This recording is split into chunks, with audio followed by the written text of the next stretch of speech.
Los versos que él tituló El Palacio Encantado decían poco menos así: en el más verde de los valles, que habitaban ángeles benéficos, erguíase un palacio lleno de majestad y hermosura. Dominio del rey pensamiento allí se alzaba, y nunca un serafín batió sus alas sobre cosa tan bella. Amarillos pendones sobre el techo flotaban áureos y gloriosos. Todo eso fue hace mucho, en los más viejos tiempos, y con la brisa que jugaba en tan gozosos días, por las almenas se expandía una fragancia alada. Y los que erraban en el valle, por dos ventanas luminosas, a los espíritus veían danzar al ritmo de laúdes, en torno al trono donde, envuelto en merecida pompa, sentábase el señor del reino. Y de rubíes y de perlas era la puerta del palacio, de donde como un río fluían centelleando los ecos de gentil tarea, la de cantar con altas voces, el genio y el ingenio de su rey soberano. Más criaturas malignas invadieron vestidas de tristeza aquel dominio. Ah, duelo y luto, nunca más nacerá otra alborada. Y en torno del palacio, la hermosura, que antaño florecía entre rubores, es solo una olvidada historia, sepulta en viejos tiempos. Y los viajeros desde el valle, por las ventanas ahora rojas, ven vastas formas que se mueven en fantasmales discordancias, mientras cual espectral torrente, por la pálida puerta, sale una horrenda multitud que ríe, pues la sonrisa ha muerto. Recuerdo bien que las sugestiones nacidas de esta balada nos lanzaron a una corriente de pensamientos donde se manifestó una opinión de Asher, que mencionó, no por su novedad, pues otros hombres han pensado así, sino para explicar la obstinación con la que se defendió. En líneas generales afirmaba la sensibilidad de todos los seres vegetales, pero en su desordenada fantasía la idea había asumido un carácter más audaz e invadía bajo ciertas condiciones el reino de lo inorgánico. Me faltaban palabras para expresar todo el alcance o el vehemente abandono de su persuasión. La creencia, sin embargo, se vinculaba, como ya lo he insinuado, con las piedras grises de la casa de sus antepasados. Las condiciones de la sensibilidad habían sido satisfechas, imaginaba él, por el método de colocación de esas piedras, por el orden en que estaban dispuestas, así como por los numerosos hongos que las cubrían y los marchitos árboles circundantes. Pero, sobre todo, por la prolongación inmodificada de ese orden, y su duplicación en las quietas aguas del estanque. Su evidencia, la evidencia de esa sensibilidad, podría comprobarse, dijo, y al oírlo me estremecí, en la gradual pero segura condensación de una atmósfera propia en torno a las aguas y a los muros. El resultado era discernible, añadió, en esa silenciosa, más importuna y terrible influencia que durante siglos había modelado los destinos de la familia, haciendo de eso que ahora estaba lloviendo, eso que él era. Tales opiniones no necesitaban comentario, y no haré ninguno. Nuestros libros, los libros que durante años constituyeran no pequeña parte de la existencia intelectual del enfermo, estaban, como puede suponerse, en estricto acuerdo con este carácter espectral. Estudiábamos juntos obras tales como El Belfegor de Maquiavelo, El viaje subterráneo de Nicolas Klim y La ciudad del sol de Campanella. Nuestro libro favorito era un pequeño volumen en octavo del Directorium Inquisitorium, y había pasajes de Pomponius Mela sobre los viejos sátiros africanos y egibanos con los cuales Asher soñaba horas enteras, pero encontraba su principal deleite en la lectura cuidadosa de un rarísimo y curioso libro gótico en el cuarto, el manual de una iglesia olvidada. No podía dejar de pensar en el extraño ritual de esa obra y en su probable influencia sobre el hipocondríaco cuando una noche, tras informarme bruscamente que Madeline había dejado de existir, declaró su intención de preservar su cuerpo durante 15 días, antes de su inhumación definitiva, en una de las numerosas criptas del edificio. El humano motivo que alegaba para justificar esta singular conducta no me dejó en libertad de discutir. El hermano había llegado a esta decisión, así me dijo, considerando el carácter insólito de la enfermedad de la difunta, ciertas oportunas y ansiosas averiguaciones por parte de sus médicos, la remota y expuesta situación del cementerio familiar. No he de negar que cuando evoqué el siniestro aspecto de la persona con quien me cruzara en la escalera el día de mi llegada a la casa, no tuve deseo de oponerme a lo que consideré una precaución inofensiva y en modo alguno extraña. A pedido de Asher, lo ayudé personalmente en los preparativos de la sepultura temporaria. Ya en el ataúd, los dos solos llevamos el cuerpo a su lugar de descanso.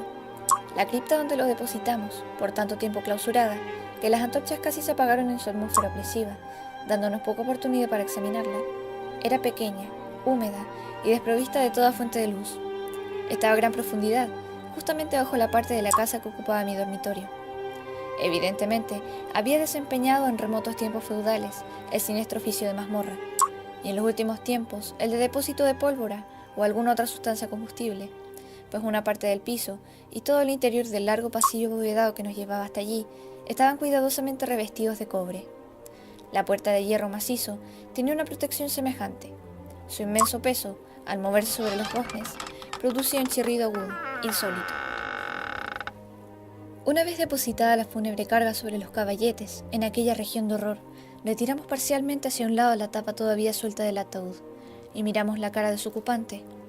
Un sorprendente parecido entre el hermano y la hermana fue lo primero que atrajo mi atención, y Asher, adivinando quizá mis pensamientos, murmuró algunas palabras, por las cuales supe que la muerta y él eran mellizos, y que entre ambos había existido siempre simpatías casi inexplicables.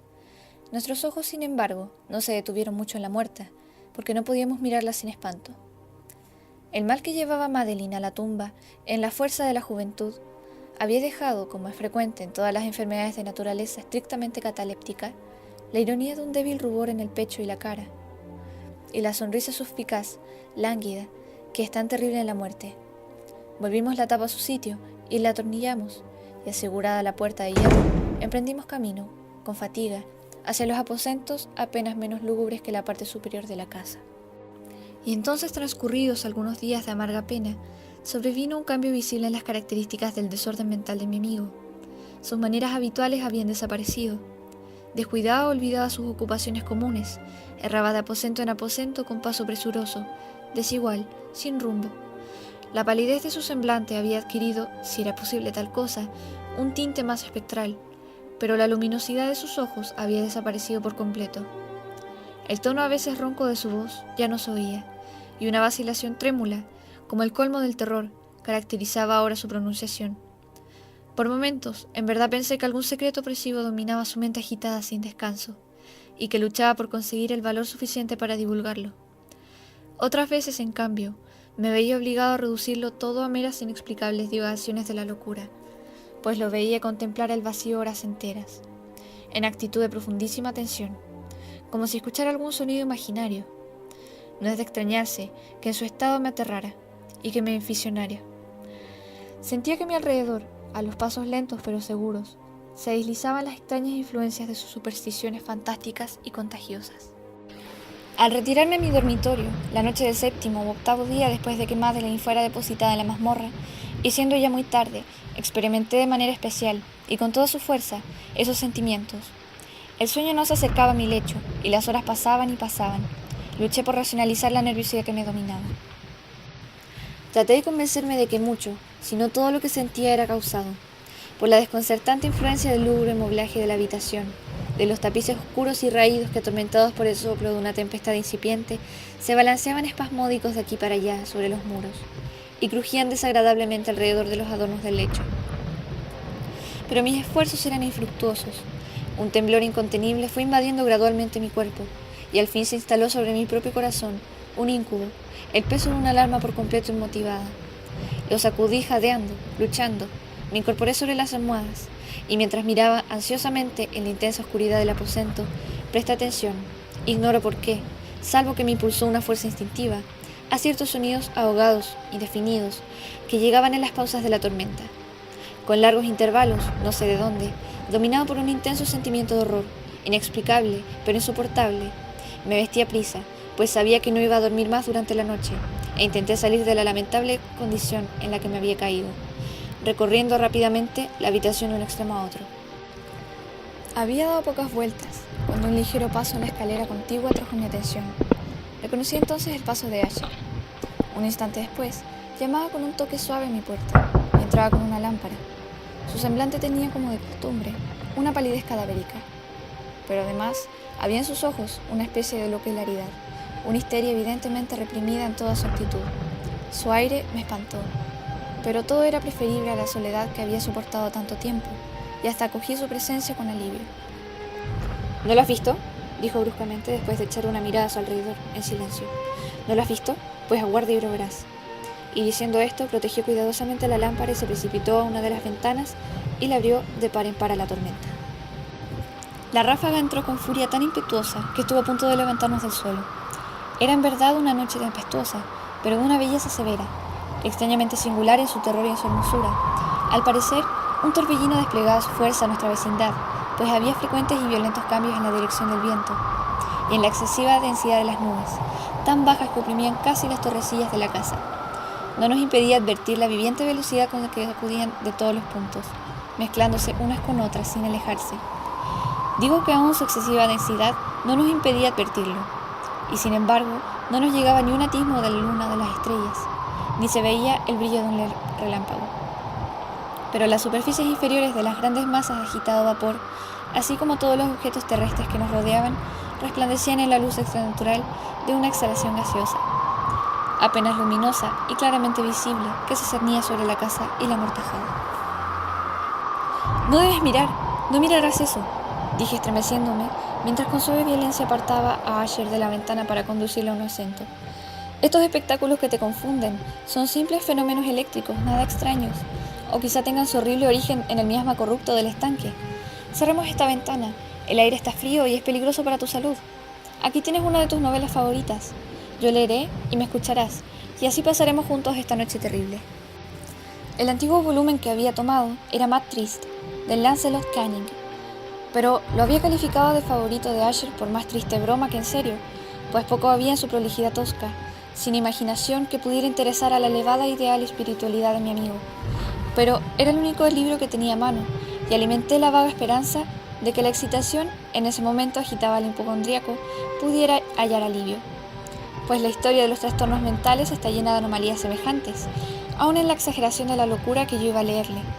De haber juzgado, a decir verdad, por la extraña y tensa vivacidad con la que se escuchaba o parecía escuchar las palabras de la historia, me hubiera felicitado por el éxito de mi idea. Había llegado a esa parte bien conocida de la historia en que Ethelred, el héroe de Trist, después de sus vanos intentos de introducirse por las buenas en la morada del eremita, procede a entrar por la fuerza. Aquí se recordará, las palabras del relator son las siguientes. Y Ethelred, que era por naturaleza un corazón valeroso y fortalecido, además, gracias al poder del vino que había bebido, no aguardó el momento de parlamentar con el eremita, quien en realidad era el índole obstinada y maligna, más sintiendo la lluvia sobre sus hombros y temiendo el estallido de la tempestad, alzó resueltamente su maza y a golpes abrió un rápido camino en las tablas de la puerta para su mano un guantalete, y tirando con fuerza hacia sí, rajó, rompió, lo destrozó, todo en tal forma en que el ruido de la madera seca y hueca retumbó en el bosque y lo llenó de alarma. Al terminar esta frase me sobresalté y por un momento me detuve, pues me pareció, aunque enseguida concluí que mi excitada imaginación me había engañado, me pareció que de alguna remotísima parte de la mansión llegaba confusamente a mis oídos algo que podía ser, por su exacta similitud, el eco, aunque sofocado y sordo por cierto, del mismo ruido de rotura, de destrozo que Lancelot había descrito con tanto detalle. Fue sin duda alguna la coincidencia lo que trajo mi atención, pues entre el crujir de los bastidores de las ventanas y los mezclados ruidos habituales de la tormenta creciente, el sonido de sí mismo nada tenía, a buen seguro, que pudiera interesarme o distraerme. Continuó el relato. Pero el buen campeón Ethelred pasó la puerta y quedó muy furioso y sorprendido a no percibir señales del maligno eremita y encontrar en cambio un dragón prodigioso, cubierto de escamas, con lengua de fuego, sentado en guardia delante de un palacio de oro con piso de plata, y del muro colgaba un escudo de bronce reluciente con esta leyenda. Quien entre aquí, conquistador será, quien mate al dragón, el escudo ganará. Y Ethelred levantó su maza y golpeó la cabeza del dragón, que cayó a sus pies, y lanzó su apestado aliento, con un rugido tan hórrido y bronco, y además tan penetrante, que Ethelred se tapó de buena gana los oídos con las manos para no escuchar el horrible ruido, tal como jamás había oído hasta entonces. Aquí me detuvo otra vez bruscamente, y ahora con un sentimiento de violento asombro, pues no podía dudar de que en esta oportunidad había escuchado realmente, aunque me resultaba imposible de decir de qué dirección procedía, un grito insólito, un sonido chirriante, sofocado y aparentemente lejano, pero áspero, prolongado, la exacta réplica de lo que mi imaginación atribuyera al extranatural alarido del dragón, tal como lo describía el novelista. Oprimido, como por cierto lo estaba desde la segunda y más extraordinaria coincidencia, por mis sensaciones contradictorias, en las cuales predominaban el asombro y un extremado terror. Conservé, sin embargo, suficiente presencia de ánimo para no excitar con ninguna observación la sensibilidad nerviosa de mi compañero. No era nada seguro que hubiese advertido los sonidos en cuestión, aunque se había producido durante los últimos minutos una evidente y extraña alteración en su apariencia. Desde su posición frente a mí, había hecho girar gradualmente su silla, de modo que estaba sentado mirándose la puerta de la habitación, y así, solo en parte, podía ver yo sus facciones.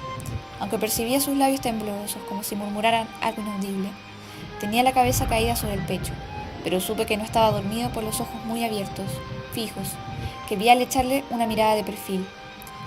El movimiento del cuerpo contradecía también esta idea, pues se mecía de un lado a otro, con un balanceo suave, pero constante y uniforme. Luego de advertir rápidamente todo esto, proseguía el relato de Lancelot, que decía así. Y entonces el campeón, después de escapar a la terrible furia del dragón, se acordó del escudo de bronce y del encantamiento roto. Apartó el cuerpo muerto de su camino y avanzó valerosamente sobre el argentado pavimento del castillo, hasta donde colgaba del muro el escudo, el cual entonces no esperó su llegada, sino que cayó a sus pies sobre el piso de plata con grandísimo y terrible clamor. Apenas habían salido de mis labios estas palabras, cuando, como si realmente un escudo de bronce en ese momento hubiera caído con todo su peso sobre un pavimento de plata, percibí un eco claro, profundo, metálico, resonante, aunque en apariencia sofocado, incapaz de dominar mis nervios, me puse en pie de un salto, pero el acompasado movimiento de Asher no se interrumpió.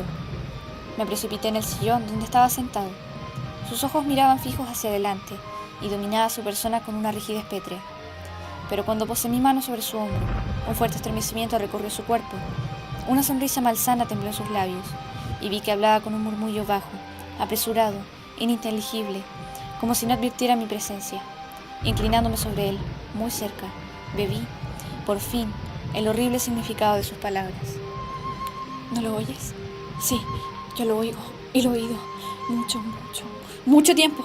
Muchos minutos, muchas horas, muchos días. Lo he oído, pero no me atrevía. Ah, compadéceme, miserio de mí, desventurado. No me atrevía a hablar. La encerramos viva en la tumba. No dije que mis sentidos eran agudos. Ahora te digo que oí los primeros movimientos débiles en el fondo del ataúd. Lo oí hace muchos días y no me atreví a hablar. Y ahora, esta noche, Ethelred, la puerta rota de la ermita y el grito de muerte del dragón y el estruendo del escudo. Mejora el ruido del ataúd al rajarse y el chirrar de los fierrogones de su prisión y sus luchas dentro de la cripta por el pasillo abovedado revestido de cobre. Oh, ¿a dónde iré? No estaré aquí pronto. ¿No se precipita a reprocharme mi prisa? No he oído sus pasos en la escalera.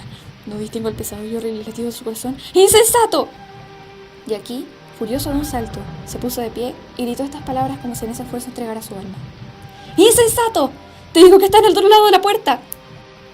Como si la sobrehumana energía de su voz tuviera la fuerza de un sortilegio, los enormes y antiguos batientes que Asher señalaba lentamente. En ese momento sus pesadas mandíbulas de ébano. Era obra de la violenta ráfaga, pero allí, del otro lado de la puerta, estaba la alta y amortajada figura de Madeline Asher. Había sangre en sus ropas blancas y huellas de acerba lucha en cada parte de su descarnada persona. Por un momento permaneció temblorosa, tambaleándose en el umbral. Luego, con un lamento sofocado, cayó pesadamente hacia adentro sobre el cuerpo de su hermano, en su violenta agonía. Lo arrastró al suelo, muerto, víctima de los terrores que había anticipado. De aquel aposento, de aquella mansión, huí aterrado. Afuera seguía la tormenta en toda su ira, cuando me encontré cruzando la vieja avenida. De pronto, surgió en el sendero una luz extraña, y me volví para ver de dónde podía salir tal fulgor, pues la vasta casa y sus sombras quedaban a solas a mis espaldas. El resplandor venía de la luna llena, roja como la sangre, que brillaba ahora a través de aquella fisura casi imperceptible dibujada en zigzag desde el tejado del edificio hasta la base. Mientras la contemplaba, la figura se ensanchó rápidamente. Pasó un furioso soplo del torbellino. Todo el disco del satélite irrumpió pronto ante mis ojos, y mi espíritu vaciló, al vez de desmoronarse los poderosos muros, y hubo un largo y tumultuoso clamor, como la voz de mil torrentes, y a mis pies el profundo y corrompido estanque se cerró sombrío, silencioso, sobre los restos de la casa Asher.